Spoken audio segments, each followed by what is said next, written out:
This week in Arizona, a group of teachers demonstrated at the state capitol with demands for the governor and state lawmakers. Among them, a 20% raise for teachers. This on the heels of the legislature extending a $500 million funding stream every year through 2041. It comes by way of a sales tax known as Prop 301. Governor Ducey signed off on the legislation early this week to extend the tax, which was set to expire in 2021. In 2000, voters approved the sales tax. It's 0.6 cents on every dollar spent. It would have been up for a vote on renewing it in 2020. At least one educator in Arizona thinks the legislature could do more to boost teacher pay. She used her own salary as an example of the issue, and her post went viral on Facebook. We visited Elizabeth Milich's classroom in Phoenix to get her story. It's a biographical poem. Who can tell me what that word biographical means?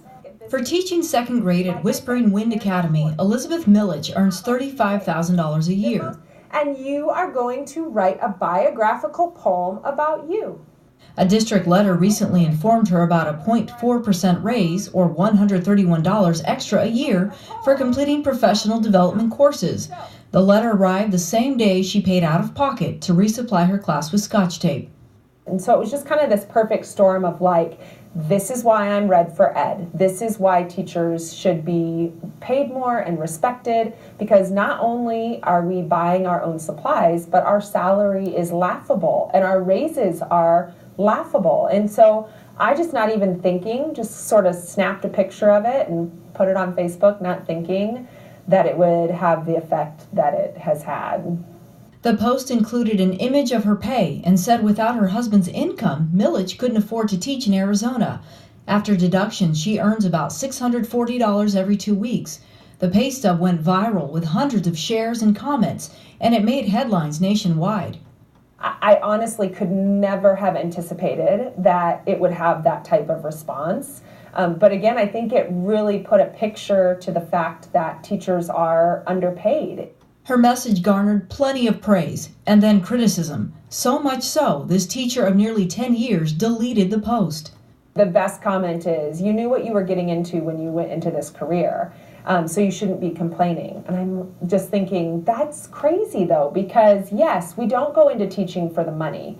Absolutely we don't. However, we should still be able to live. We should still be able to have a livable wage. On the heels of a successful teacher strike in West Virginia, teachers in Arizona have rallied around the Red for Ed campaign for better pay. Milich says she hopes they can avoid a strike. I hope that our state doesn't take that long to realize that a change needs to happen. It would be so sad to me if teachers had to vacate classrooms to be heard. This bill does avert a crisis. It eliminates the cliff. Milich says she's grateful lawmakers extended Prop 301, but is concerned that it only maintains existing funds and doesn't pump new dollars into schools.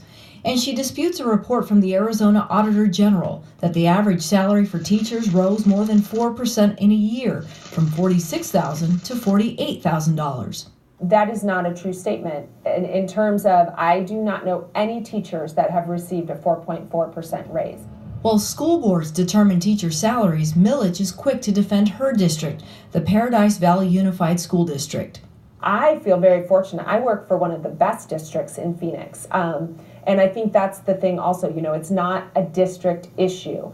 It is a state issue that funding is not being allocated in the right way and then given to the districts to distribute to teachers. I like eating chocolate and warm bubble baths. Is that true?